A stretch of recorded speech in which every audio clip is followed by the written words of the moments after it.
Inside the Egyptian Museum in Cairo sits an ordinary-looking limestone tablet that most visitors never notice. It has no gold, no elaborate carvings, nothing that hints at its importance. Yet the weathered hieroglyphs etched into its surface contain a claim that challenges everything we think we know about ancient Egypt. According to its inscription, the Great Sphinx and the nearby temple already existed before the pharaohs were traditionally credited with them. One of the most important documents we have is the inventory stela. This is a commemorative stone that actually records details of how the pharaoh Khufu repaired the Sphinx. If true, Egypt's greatest monuments may be far older than history has long believed. The confession carved in stone. In 1858, a French archaeologist named Auguste Mariette was digging near the eastern flank of the Great Pyramid, beside Queen's Pyramid G1C, when his crew uncovered a limestone slab, standing barely 2 feet tall. At first glance, it looked like nothing worth stopping for. Rows of weathered hieroglyphs covered its surface, but little about them seemed remarkable. Today, that slab sits in the Egyptian Museum in Cairo under the catalog number Journal d'Entrée 2091.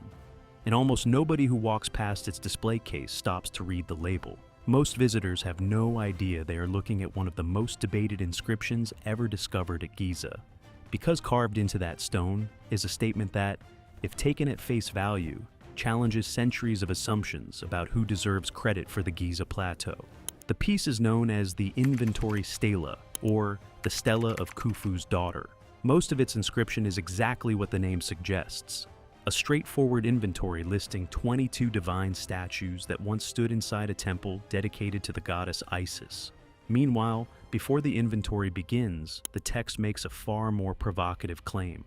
It states that the temple was already standing when Khufu, the pharaoh traditionally credited with building the Great Pyramid around 2560 BC, arrived at Giza. According to the inscription, Khufu did not establish the sacred site. Instead, he found an already ancient temple beside the Sphinx, restored it, and only then built his pyramid nearby. For most of the 20th century, Egyptologists dismissed the inscription as little more than pious fiction. The grammar, spelling, and artistic style all point to the 26th dynasty, around 670 BC, nearly 2,000 years after Khufu's reign.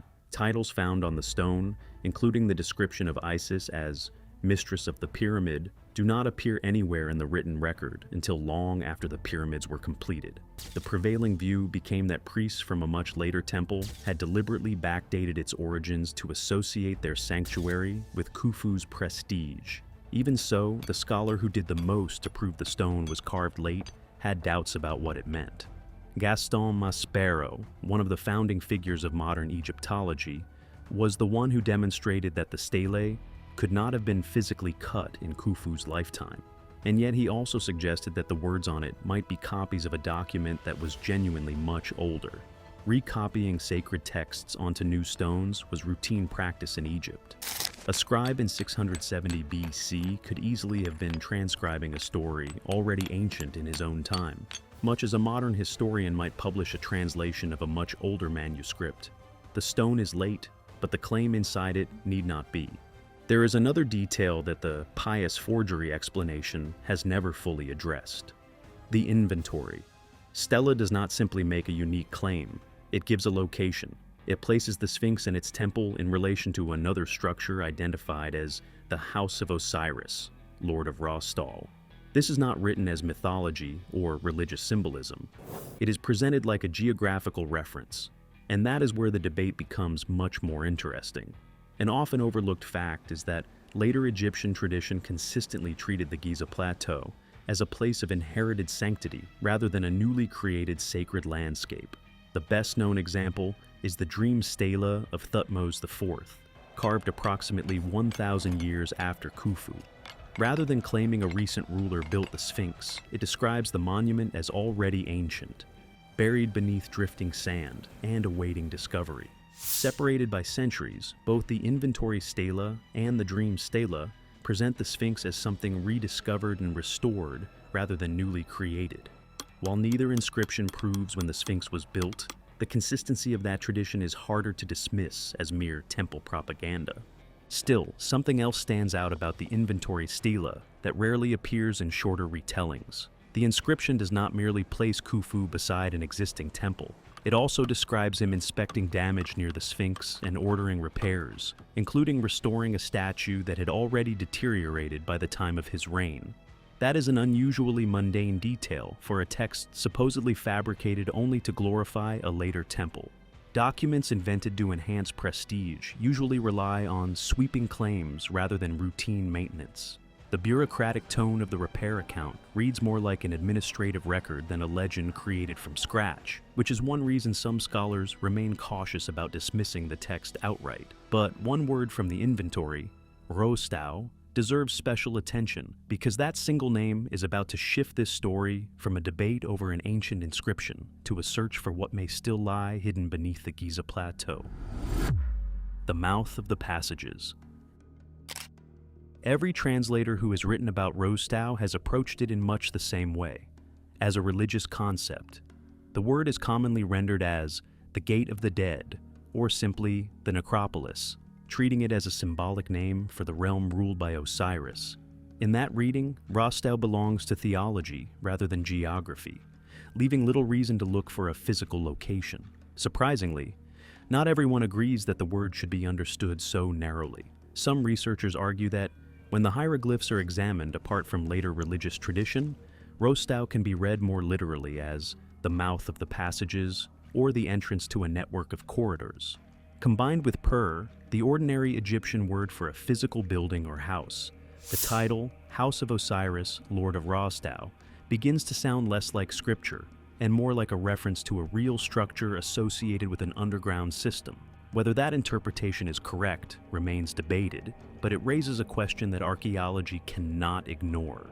The geology of Giza makes that possibility more plausible than it might first appear. The plateau is formed from Mokattam Formation limestone.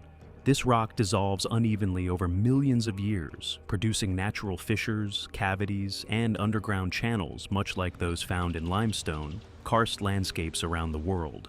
Long before archaeologists began excavating the site, the bedrock beneath the pyramids already contained a complex network of natural voids. The first physical clue sits in plain sight, under the causeway leading toward Khafra's pyramid. Surveyors marked a vertical shaft cut into the bedrock there as far back as the 1830s. In the 1930s, Egyptian archaeologist Selim Hassan attempted to excavate it, but encountered groundwater that could not be pumped out with the technology available at the time. The water remained for decades and even served as a source of drinking water for people working on the Giza plateau. It was not until 1999, after the water table had dropped, that a complete excavation became possible under the direction of Zahi Hawass. His team found 3 descending levels cut into the rock, ending almost 30 meters down in a chamber holding a massive granite sarcophagus, still sitting in groundwater. Hawass named it the Osiris Shaft, and in one of the lower chambers, his team found a single hieroglyph carved directly into the bedrock, the sign for house. A rare piece of information in popular retellings is just how unusual the shaft's design actually is. Unlike the surrounding tombs, its middle level features a man-made island enclosed by a moat-like trench, a construction found almost nowhere else at Giza. The burial chamber was deliberately isolated by water, echoing the Egyptian creation story in which the first mound of land emerged from the primeval waters. Whoever designed the complex was not simply excavating a tomb. They were recreating an important element of Egyptian cosmology underground, carving and shaping the limestone nearly 30 meters beneath the surface. Even more intriguing is the detail that strengthens the argument for taking Rostau seriously as more than a purely symbolic place. In several Old Kingdom and Middle Kingdom funerary texts, the name Rostau appears alongside a verb meaning to open or to pass through, the same verb used for opening a physical doorway or gate.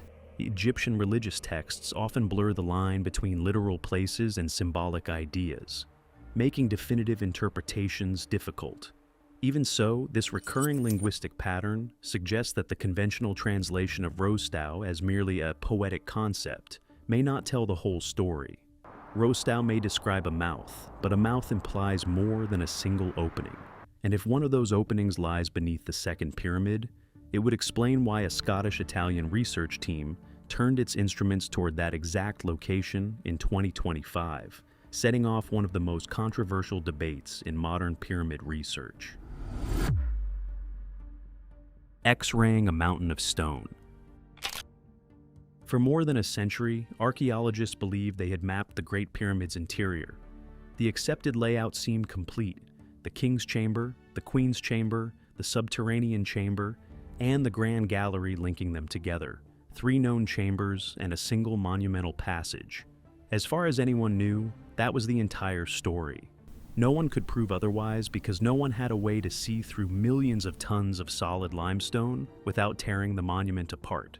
That changed in 2015, when an international collaboration known as Scan Pyramids attempted something that sounded almost impossible. Instead of drilling into the pyramid, the team used muons, tiny subatomic particles created when cosmic rays strike Earth's upper atmosphere. Every minute, billions of these particles pass harmlessly through your body, through buildings, and through mountains. They also pass through pyramids.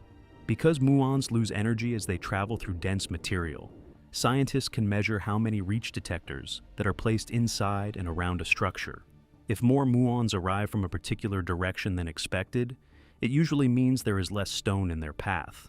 In effect, the pyramid can be examined much like a medical X-ray, except the scan passes through tens of meters of rock rather than a few centimeters of human tissue. In November 2017, the Scan Pyramids team published its findings in the journal Nature. Hidden directly above the Grand Gallery was a previously unknown void measuring at least 30 meters in length, with a cross-section comparable to the gallery beneath it. The researchers named it the Big Void. More importantly, the discovery did not depend on a single instrument or a single data set. 3 independent detector systems, operated by research teams in Japan, France, and Egypt, all identified the same hidden space in the same location. The project uncovered another surprise. Behind the chevron blocks on the pyramid's northern face, the detectors revealed a second, much smaller corridor measuring over 9 meters in length. In 2023, engineers carefully inserted a miniature endoscope through a narrow gap in the stonework. For the first time in about 4,500 years, a camera recorded images from inside that hidden passage. The footage has since been released publicly, allowing anyone to see a space that had remained sealed since the pyramid was built. How cautiously the archaeological community responded to the discovery of the Big Void is easily overlooked, and for good reason. Muon tomography can reveal the presence of a space and estimate its size, yet it cannot show what lies inside, whether it connects to other passages, or why it was created. Some researchers have suggested it could simply be a structural cavity intentionally left by the builders to reduce pressure within the enormous mass of stone, much like the relieving chambers above the King's Chamber, which protect its ceiling from collapse. Others disagree. They argue that the Big Void's dimensions and position do not closely resemble those of any known stress relief feature within the pyramid. As things stand, no one has drilled into the cavity, and no direct inspection has been carried out. Its purpose remains unknown. One reason the discovery attracted so much attention is the outstanding care with which the evidence was tested. The Scan Pyramids team did not rely on a single detector or a single measurement method. Instead, they compared results from nuclear emulsion films, scintillator hodoscopes, and gas detectors, 3 entirely different technologies designed to detect the same muons. Each system was developed and operated independently to rule out the possibility that a flaw in one technique could produce a false signal. When all 3 methods pointed to the same location and produced nearly identical measurements, the Big Void ceased to be merely an intriguing anomaly. It became strong physical evidence that a previously unknown space exists inside the Great Pyramid, even if its purpose remains a mystery. In less than a decade, the number of known spaces inside the Great Pyramid grew without archaeologists removing a single stone block. If scanning could reveal hidden voids inside the world's most studied pyramid, the obvious question was, what might be waiting beneath the one standing beside it? The scan that broke the internet. In March 2025, 3 researchers stood before a live-streamed audience of 1,000 people.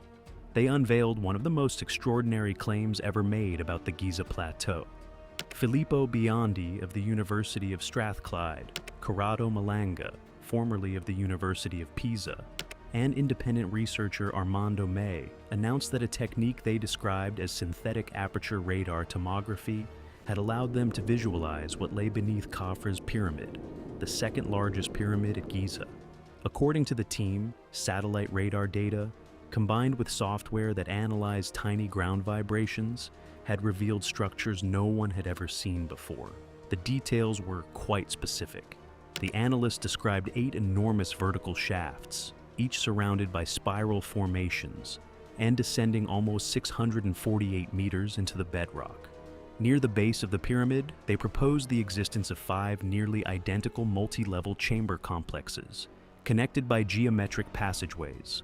They also suggested that a network of tunnels stretching almost 2 kilometers linked the areas beneath all 3 major pyramids, creating an underground complex larger than the monuments visible above the surface.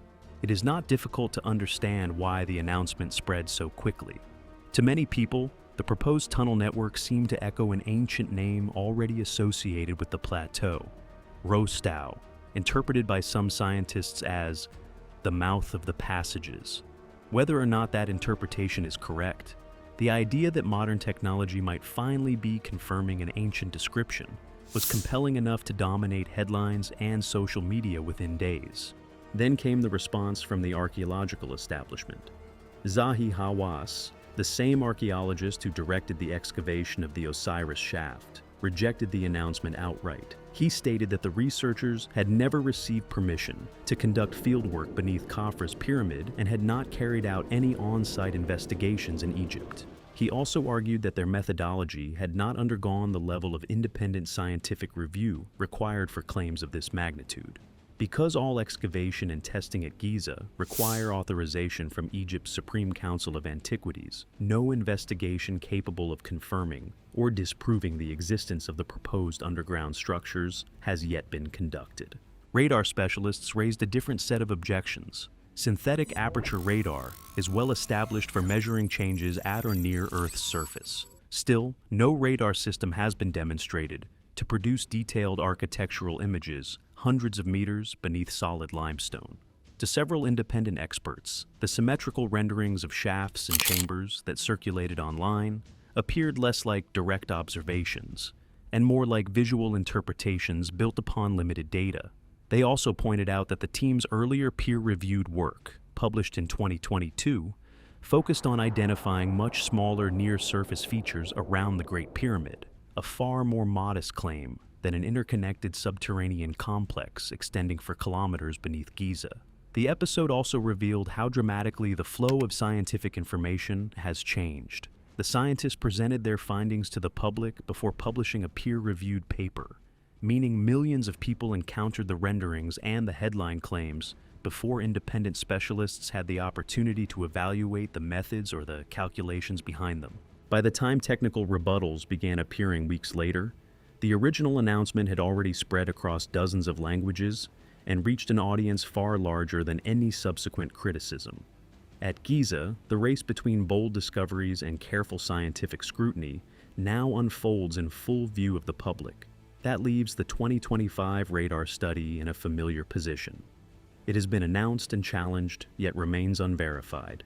Yet one point often gets lost in the debate. None of the established evidence depends on the radar claim being correct. The inventory stela still associates the plateau with passages. The Osiris shaft still exists beneath Giza, complete with its unusual architecture, and the carved hieroglyph for house. The big void inside the Great Pyramid remains independently confirmed by 3 separate muon detection systems. Even after setting aside every disputed claim, the verified archaeological record already describes a plateau with more hidden spaces than most people realize. And if the underground remains uncertain, the next clue is not buried at all. It has been sitting in plain sight for centuries, carved into granite blocks that millions of visitors walk past without a second glance. The machines in the stone. When visitors step inside the king's chamber of the Great Pyramid, almost everything that once occupied the room is gone. Only a single object remains: a granite coffer approximately 2.5 meters long, carved from one of the hardest stones the ancient Egyptians worked. It looks almost plain. Yet for more than a century, that simple stone box has been at the center of one of archaeology's most persistent engineering debates. In the 1880s, William Flinders Petrie carefully examined the coffer and other granite artifacts from Giza. The detail that caught his attention was not their appearance, but the marks left behind during their manufacture. On several granite surfaces, Petrie recorded saw marks whose depth, relative to the stone's hardness, suggested a cutting rate that seemed surprisingly high for a copper saw working with loose quartz sand, the tool traditionally believed to have been available during Khufu's reign. The granite core samples puzzled him even more. These cylindrical plugs, left behind by ancient tube drills, bore spiral grooves that wrapped around their surfaces, indicating that the drill advanced in a steady, controlled motion. Still, one detail seemed backward. The grooves cut more deeply through the granite's hard quartz crystals than through the surrounding feldspar, even though quartz is significantly harder. Under ordinary abrasive grinding, the opposite would normally be expected. Petrie could carefully document what he observed, but he admitted he could not explain how those results had been achieved using only the tools conventionally attributed to the Old Kingdom. More than a century later, engineer and researcher Christopher Dunn revisited Petrie's measurements from the perspective of modern manufacturing. He argued that the pattern resembled ultrasonic-assisted machining, a process in which a rapidly vibrating tool erodes hard crystalline materials more efficiently because different minerals respond differently to high-frequency vibration. In Dunn's view, the observed cutting patterns would be extremely difficult to reproduce using hand-powered tools and loose sand alone. That interpretation, however, remains highly controversial. Experimental archaeologist Dennis Stocks has spent decades recreating ancient Egyptian stoneworking techniques using copper tube drills, quartz sand, and manual rotation. His experiments successfully produced granite cores with spiral striations, similar to those described by Petrie. To Stocks, the evidence suggests that patient craftsmanship, effective abrasives, and well-developed techniques are sufficient to explain the marks without invoking advanced or unknown technology. Even if the debate over drilling methods remains unresolved, the broader question of Egyptian precision is harder to dismiss. The granite coffer inside Khafra's pyramid displays uncommonly consistent internal surfaces and sharply finished corners that some engineers argue would have required an unusual degree of control during cutting. Old Kingdom statues carved from diorite, a stone nearly as hard as granite, exhibit polished curves and flat surfaces measured to extremely fine tolerances. Across the Giza Plateau, an estimated 2,300,000 limestone and granite blocks were quarried, transported, and precisely positioned. Ancient tools have certainly survived, but whether the archaeological record fully explains work carried out on that scale and at that level of precision remains an active subject of debate. There is another piece of evidence that stands apart from the discussion of drills and saws altogether: the geometry of the Great Pyramid itself. Its base is level to within 2 centimeters across a footprint, measuring about 230 meters on each side. The 4 sides are also aligned with true north to within an average error of only about 3/60ths of 1 degree. Even today, that level of surveying accuracy continues to impress engineers. Mainstream Egyptologists argue that such precision can be explained without invoking lost technology.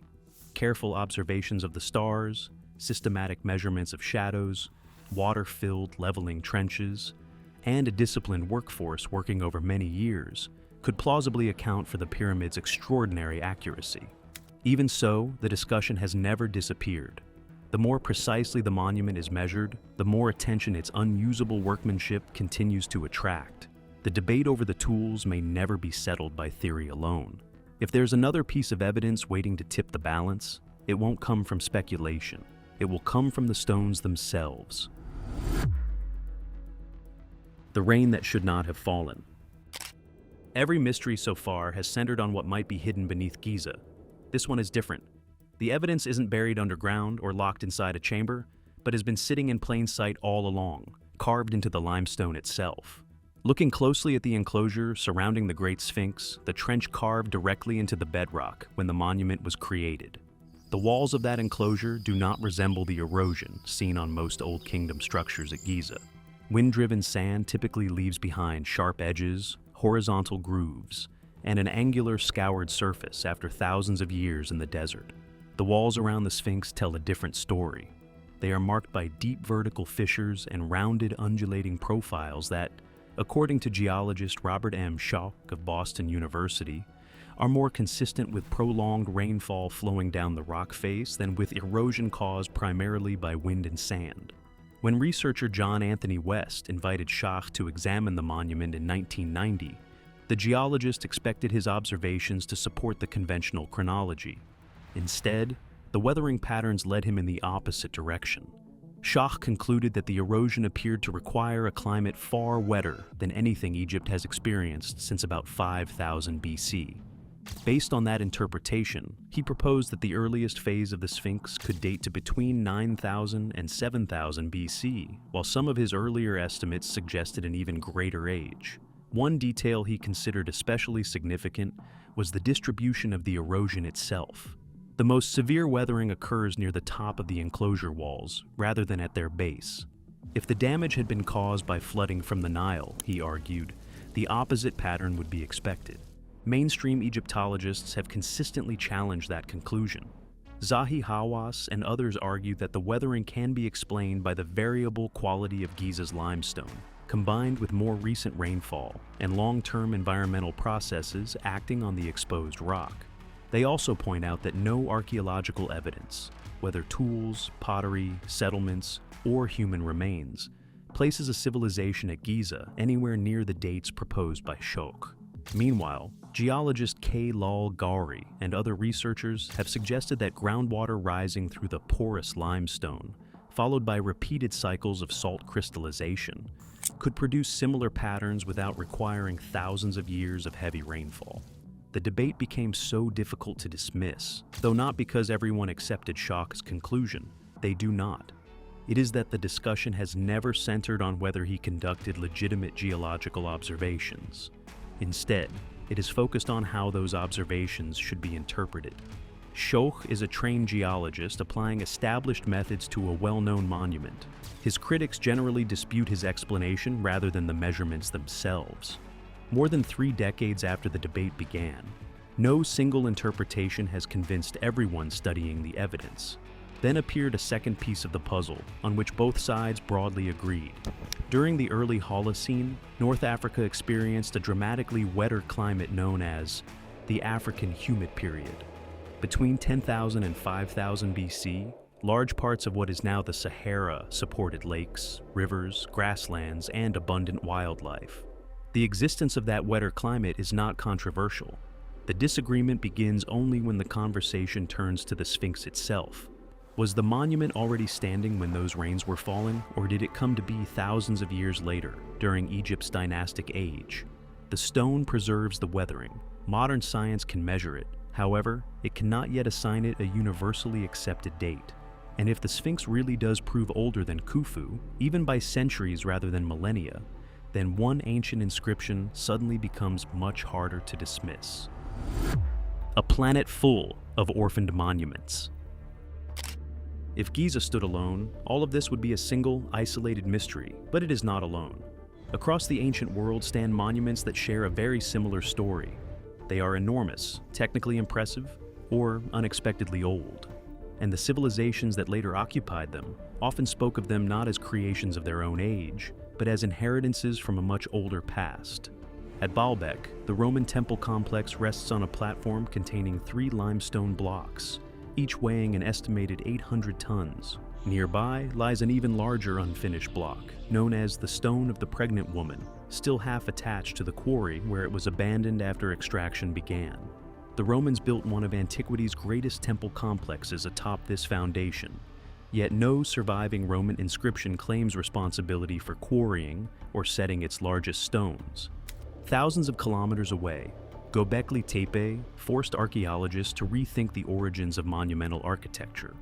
Radiocarbon dating places the oldest carved limestone pillars at about 9,600 BC, more than 6,000 years before Stonehenge, and roughly 7,000 years before the Great Pyramid. Even more surprising was who built them. According to the traditional model of prehistory, the people responsible were still hunter-gatherers. The site's excavator, Klaus Schmidt, observed that the earliest structures appear to be the most ambitious.